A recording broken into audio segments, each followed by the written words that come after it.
wag na kayong magpadaan sa mga matatamis, mga soft-spokenness ni Gibo.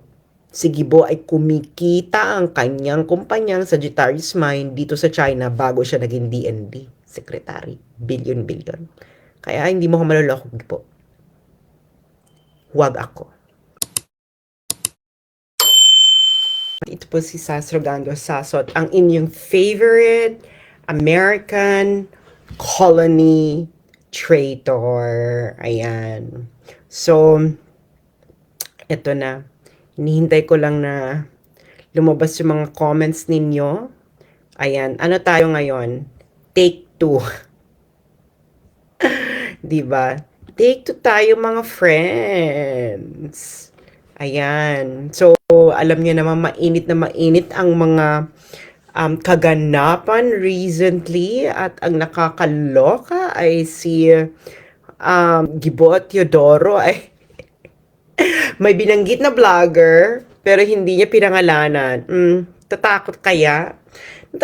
Natatakot kaya mga friends si Gibo doon sa vlogger?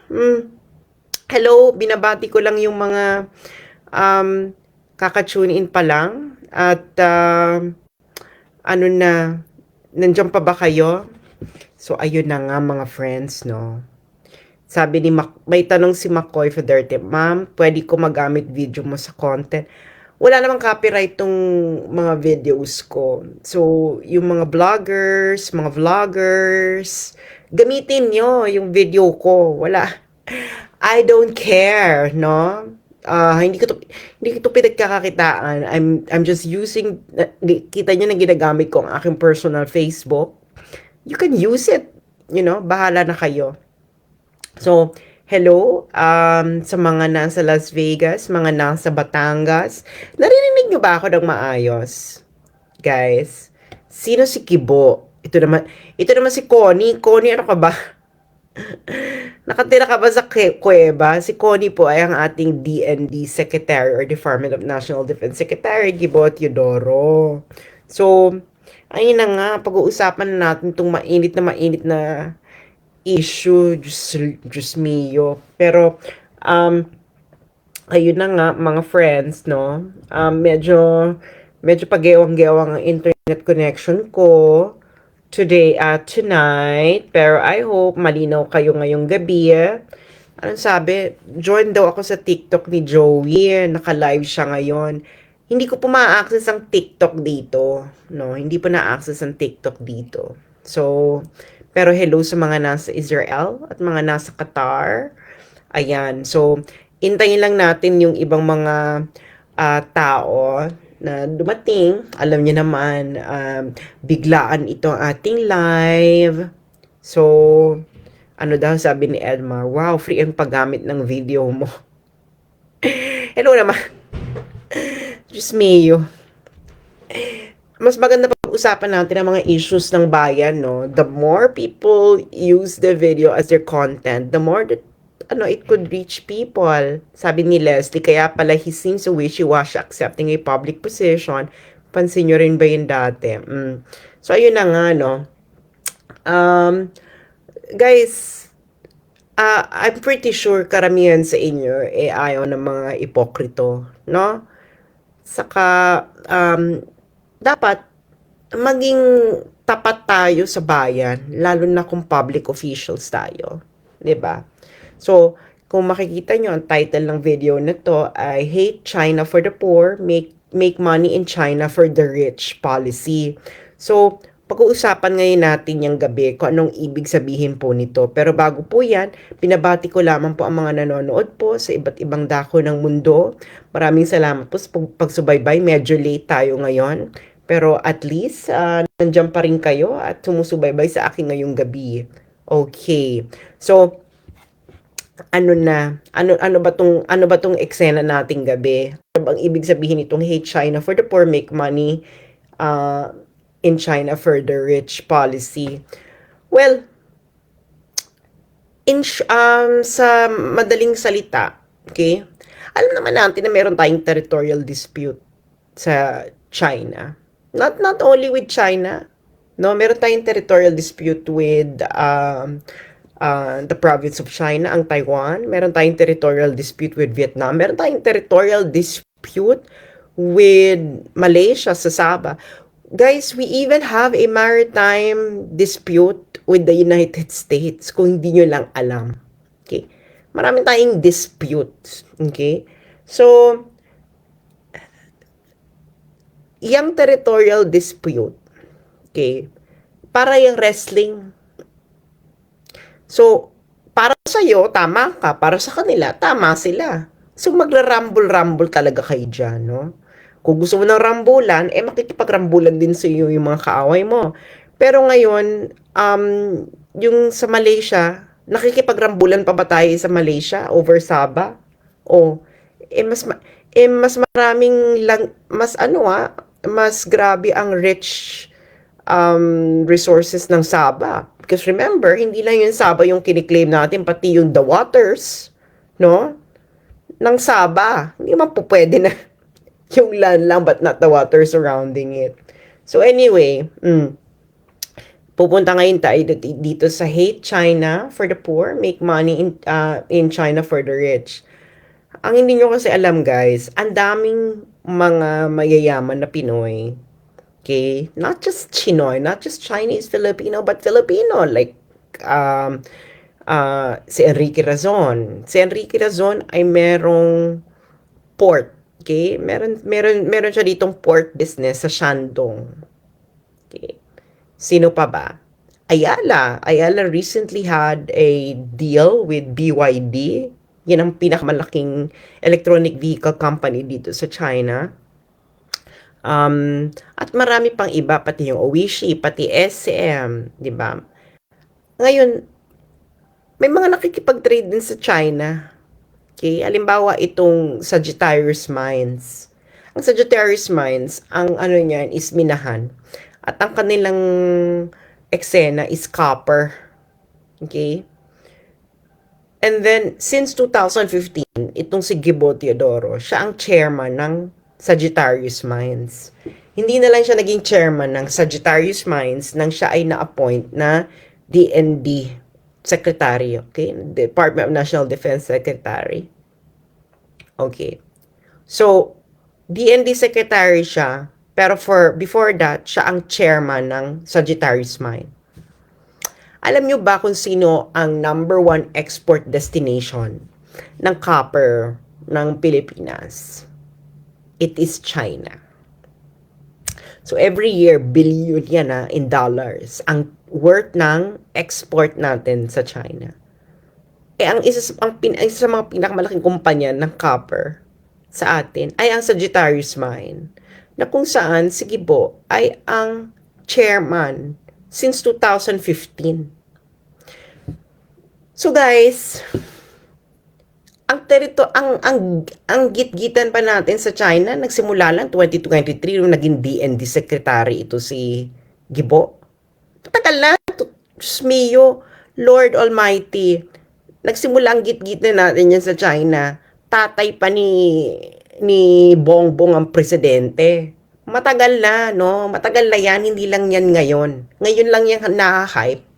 Okay? Dahil diyan sa Amerika, huwag na tayong magmaang-maangan na. Okay? Dahil nga, yan ang gusto ng Amerikano, gusto niya ng gulo. Okay. So, ibig sabihin, itong si Gibo, okay, chairman siya ng Sagittarius Mine. Kumikita ang kumpanya Sagittarius Mine sa export ng copper sa Pilipinas to China, billion every year. So, kung totoong patriot ka at galit ka sa China, ayaw mo sa China, bakit ka nakikipagnegosyo with China?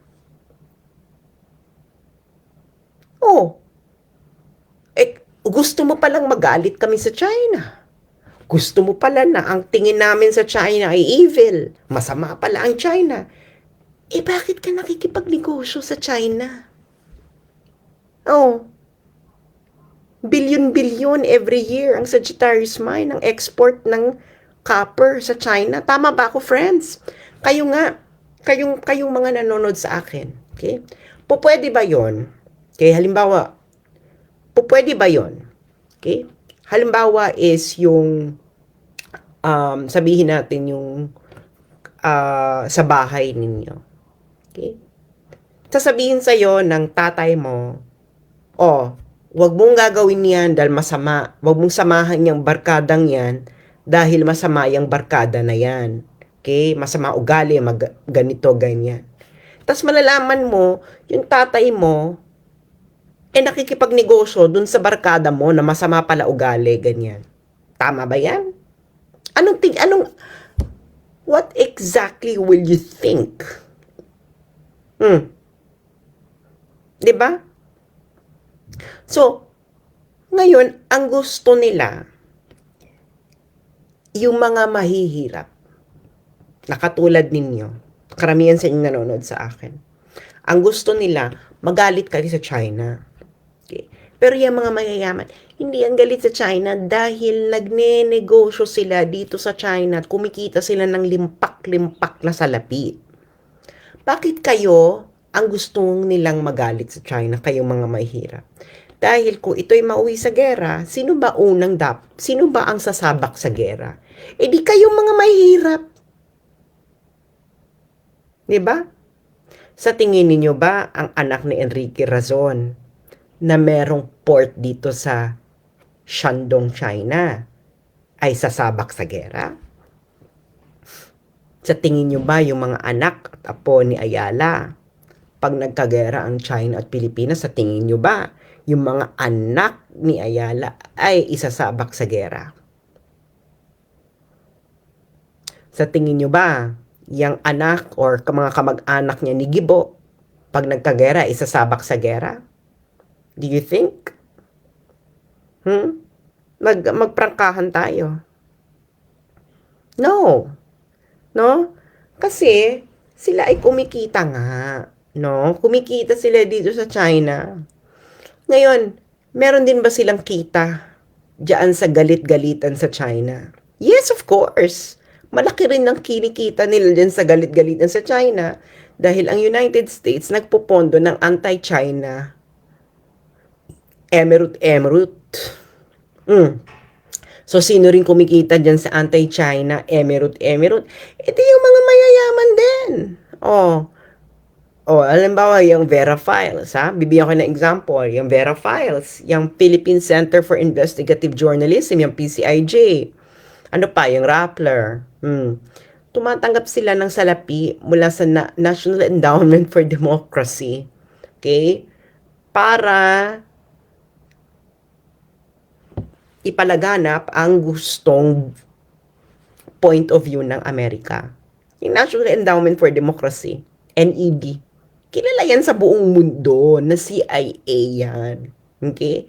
So, naalala nyo ng panahon ni Digong, di ba? Ang daming, yung Vera Files, yung PCIJ, yung Philippine Center for Investigative Journalism, yung Rappler, ang ingay-ingay kay Digong, di ba? Dahil nga si Digong ay hindi siya ganun ka chummy-chummy sa United States. Anong ginawa nila? Di ba siniraan nila si Digong? Ito rin, Vera Files, PCIJ, Rappler, at iba pa. Alam nyo ba kung magkano binibigay sa kanila ng Amerika nung panahon na yun? Yung PCIJ, just for 3 years, wala na kasing publicly available information eh. Hanggang 2021 lang yung available. Just for 3 years, 20 million. 20 million. Isa lang yun 20 million. Sige nga. So, yung mga mayayaman, kumikita na sa I Hate China, kumikita rin sila dahil nga nagdenegosyo sila dito sa China. So, ikaw na mahirap, where are you in that equation? You're nothing. You are nothing. They don't care about you. Okay? They only care about the money that they will earn. Pati yan si Gibo. Diyos ko, tigilan mo ko, Gibo. Isa kang kuwangko. Sige nga, ngayon, bibigyan ko kayo ng sikreto. Alam mo kasi itong China, mas gusto niya yung tinatawag na G2G. Okay? G2G, ibig sabihin government to government cooperation. Okay? Meron na yung example dati no panahon ni Gloria, yung JSMU. Yung JSMU, tripartite, ibig sabihin cooperation ng tatlong bansa. Vietnam, China, at Pilipinas. At ang mga involved lang doon sa cooperation na yon, ano pa lang yan exploration pa lang yun ng oil ay mga state-owned enterprises. Okay? State-owned. Ngayon dahil kung state-owned, kung ano man yung mamina dyan, okay, dyan sa nalangis, sa disputed areas, ang kita niyan diretso sa kaban ng bayan. Nagets ninyo? Diretso sa kaban ng bayan. Ngayon, itong mga hinayupak na mayayaman nito, ayaw. Itong mga hinayupak na mayayaman na to, 'di ba, may-ari rin sila ng media. So, siraan nila ng sisiraan yan. So, ngayon, sila ngayon yung nakaposisyon dyan. Tapos, ginagamit nila yung achuchuchu, 60-40. Narinig niyo yung 60-40. Ang sabi nila, 60 sa Pilipinas, 40 pwede sa foreigner. Pero isang malaking katarantaduhan yan.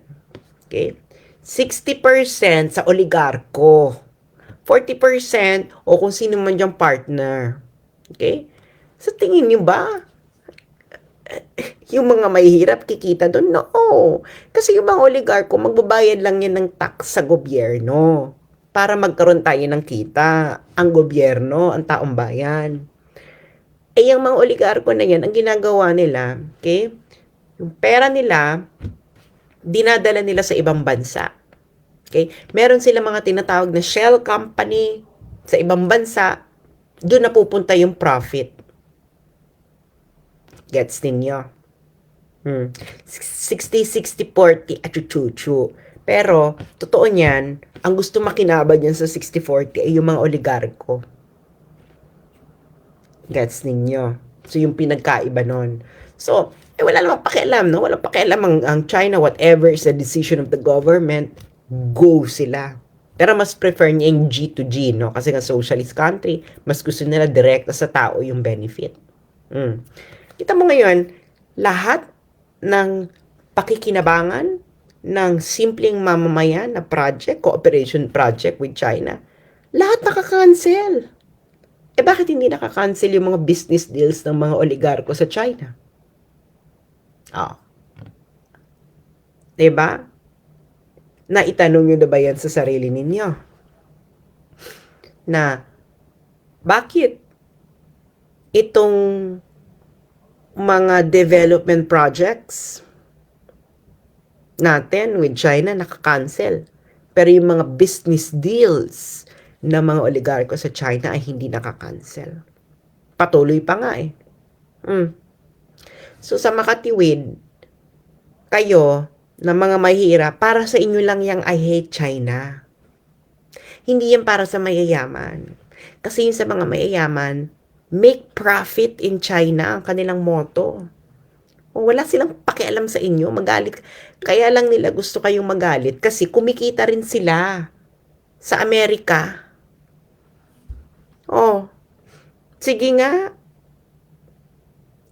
So, kung patuloy yung gera, sinong unang isasabak sa gera? Anak ba ng mga mayayaman o anak ninyong mahihirap? May nagtanong sa akin, kung magkagera, willing daw ako lumaban for the Philippines. Una-una, war is a product of the failure of thinking. Okay? Hindi ako makikipaglaban sa isang gera na ang naging cause ay katangahan. Dahil hindi naman ako tanga. May utak ako. Ngayon, kung may utak ka, dapat malaman mo na kaya nagkagera kasi yung mga nagdidesisyon, gumawa sila ng mga maling desisyon kaya nagkagera. So, bakit mo isasabak yung sarili mo, ba't mo iaalay ang buhay mo sa isang desisyon ng isang tanga? Wala bang halaga yung buhay mo? So, kung totoo yung mga I hate China ng mga nito nila Jonathan Malaya, nila Gibo Teodoro at kung sino pa, dapat simulan ninyo sa mga bilyonaryo. 'Di ba? Bakit yung mga maliliit na tao yung tinatarget ninyo? Dapat simulan nyo kina Razon. Simulan nyo kina Henry C. na marami ditong malls ng SM. Dapat simulan ninyo kay Ayala. Simulan nyo kay Aboitiz. Silang kumikita dito sa China. Dapat kayong Malaya at Gibo Teodoro, dapat simulan ninyo sa mga bilyonaryo. Dapat sabihin nyo sa mga bilyonaryo or mag-order kayo dito sa mga bilyonaryo na i-cancel nila ang kanilang business deal sa China. 'Di ba? Yan ang totoo. Okay? They want you to hate China while at the same time they are making money in China.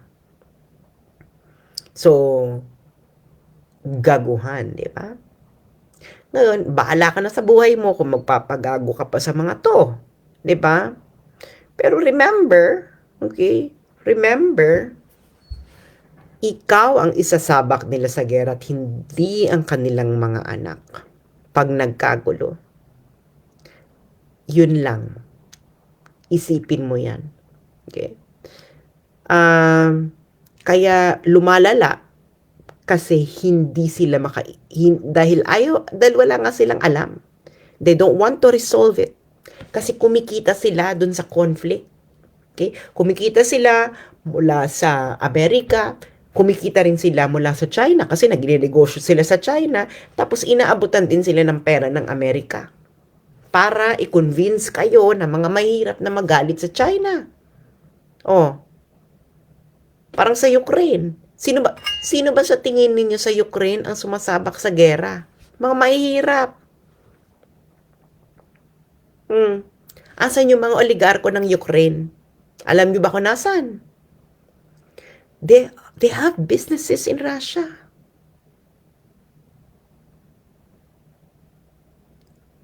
So, bahala kayo kung gusto ninyong magpaloko, no? Kung sa tingin ninyo, kung ako ang kalaban ninyo, okay lang.